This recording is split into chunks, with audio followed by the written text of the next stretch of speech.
Parane de Motor, bonjour. Bonjour. Vous êtes directrice adjointe du service national Famille et Société à la Conférence des évêques de France et vous êtes responsable plus particulièrement du pôle famille. Alors du 21 au 26 août se déroulera à Dublin, en Irlande, la rencontre mondiale des familles, une rencontre qui s'annonce comme une grande fête selon les organisateurs. On va d'abord essayer de comprendre en quoi consiste cet événement, sa périodicité, le nombre de personnes qui y vont. Voilà, décrivez-nous un petit peu ce qu'est cette rencontre mondiale des familles. Alors, la rencontre mondiale des familles, c'est un événement un peu comme les JMJ, mais il faut reconnaître que c'est moins connu. C'est la rencontre des familles du monde entier qui a lieu tous les 3 ans, en fait. C'est Saint Jean-Paul II, qui lui-même avait initié ces rencontres en 1994 de mémoire. La dernière a eu lieu à Philadelphie. Et puis, on avait annoncé à Philadelphie qu'en 2018, donc cette année, ça se tiendrait à Dublin, en Irlande. Alors, qui vient à cette rencontre mondiale des familles? Alors, qui vient? Tout le monde est invité, puisque tout le monde a une famille, je dirais. Pendant longtemps, c'était plutôt des représentants de mouvements qui venaient à ces familles. Et là, je vois avec cet événement à Dublin que c'est vraiment des familles ordinaires, si je puis dire, qui viennent, avec leurs enfants, même assez jeunes. Donc tout le monde est invité et les Irlandais attendent énormément de monde. Alors c'est un peu comme les JMJ, comme vous le disiez, il y a plusieurs séquences, hein, ça va durer donc 5 jours, 6 jours.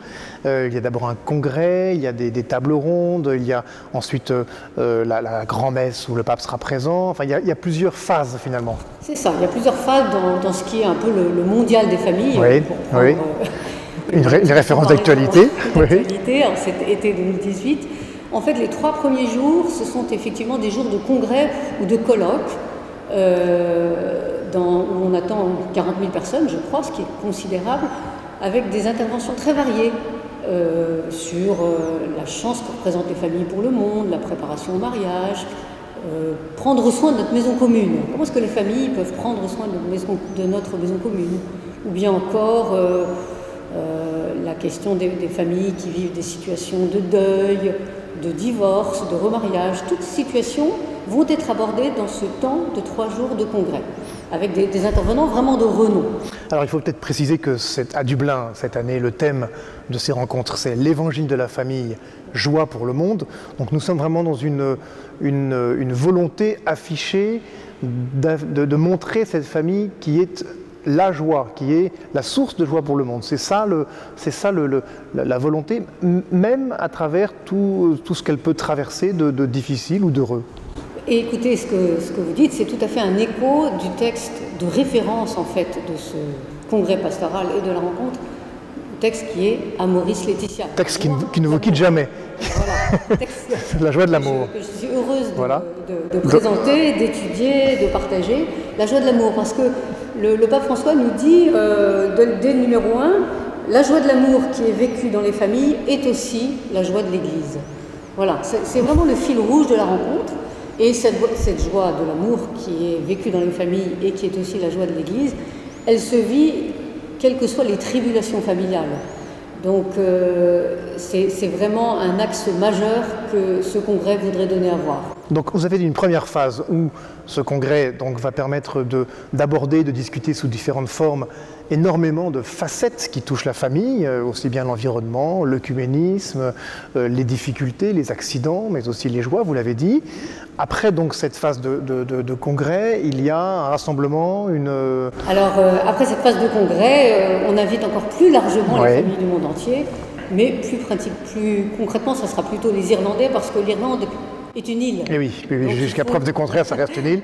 Voilà, donc ça limite un peu la possibilité pour les Français de venir pour des raisons financières. Le deuxième temps, en fait, le samedi et le dimanche, le pape François vient. Les Irlandais en sont très heureux et nous aussi. Il y aura un festival des familles. Donc ça, on imagine assez bien, c'est veiller avec des témoignages, de la musique, des films, qui se tiendra dans un grand stade, le Croke Park, un grand stade de rugby, je crois. Ah oui, bien sûr, oui. Voilà. Et puis le dimanche, la messe, qui est une messe où je crois 500 000 personnes vont se retrouver réunies dans un grand espace vert pour vivre, prier, se réjouir. Une messe de clôture qui sera certainement une messe assez joyeuse. Si on connaît l'attachement du pape François à mettre en valeur la joie de la famille, on peut imaginer que cette messe sera à la fois priante et joyeuse. Un grand moment en plus vécu dans ce pays qui est un pays en souffrance aussi, on le sait, à l'heure où le pape resigne une lettre à l'intention de l'ensemble du peuple de Dieu sur les abus sexuels. C'est pas rien d'aller en Irlande aussi pour célébrer la joie de la famille.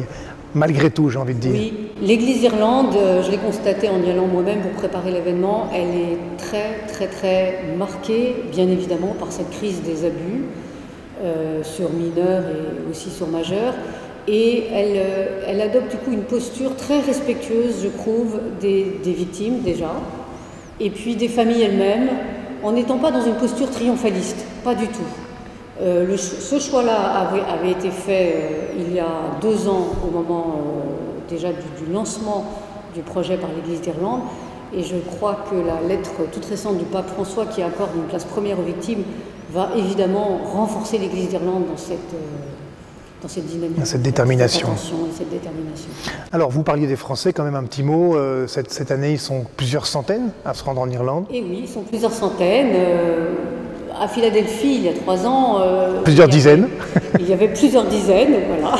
Là, nous sommes pendant les vacances d'été, donc ça facilite un peu les choses. Oui. Et ce que je trouve assez intéressant, c'est de voir que des familles viennent avec de jeunes enfants.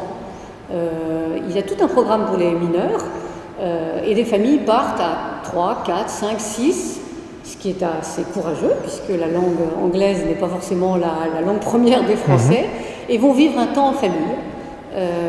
Donc il y a des Français de toute la France, si je puis dire, avec un focus particulier sur le diocèse de Rouen, qui a choisi d'inviter une famille par paroisse. Voilà, Monseigneur Lebrun, l'archevêque de Rouen, a pris une initiative forte pour ce congrès. Et donc il y a tout un quart qui part, et puis des familles qui partent de leur côté. Les Français se retrouveront d'ailleurs pour une messe en français le samedi matin, un temps un peu particulier qui leur est réservé. Et puis c'est l'occasion, entre Français, d'échanger, de toutes ces rencontres informelles qu'on vit dans ce genre de congrès, c'est formidable. Pour terminer, cet événement, c'est une étape de plus dans l'affirmation de l'Église sur l'importance de la famille dans la société. Comment est-ce que vous le voyez, et qu'est-ce qu'on peut en attendre d'un événement comme celui-là? Alors, je le disais, on s'inscrit clairement dans la dynamique d'Amoris Laetitia, qui est le fil rouge de l'Église sur les questions de famille. Nous avions eu les 2 synodes sur la famille, avec tout ce temps de réflexion long, l'exhortation qui ensuite a été publiée en avril 2016, Amoris Laetitia, la joie de l'amour. Les diocèses aujourd'hui en France travaillent ce texte, essaient de le vivre, essaient de le recevoir. Ce grand colloque, ce grand rassemblement fait partie de tout ce travail qui se fait pas à pas dans le temps long pour continuer à dire oui, la famille c'est important, mais la famille, c'est pas si simple. C'est ça. C'est aussi une forme de vocation, la famille. C'est le mariage, en tout cas, qui va donc s'inscrire aussi comme une marche de plus vers ce synode des évêques sur la foi, le discernement vocationnel et les jeunes d'octobre prochain. Le pape François, dans Amoris Laetitia, présente le mariage comme une vocation. Oui. Et ça préparait, d'une certaine manière, ce qui va se vivre effectivement en octobre, à la fois avec le souci de dire que la vocation, c'est la vocation commune à l'amour. Voilà. Elle se vit dans des états de vie particuliers, dans des choix de vie ou des appels particuliers, mais c'est la vocation commune à l'amour. On va finir sur ce beau mot, la vocation, c'est la vocation commune à l'amour. Merci beaucoup, Oran de Motor. Vous partez très bientôt à Dublin pour vivre cette rencontre mondiale des familles, donc je rappelle qu'il se déroule du 21 au 26 août et dont on peut retrouver l'ensemble du programme et des détails sur le site internet église.catholique.fr.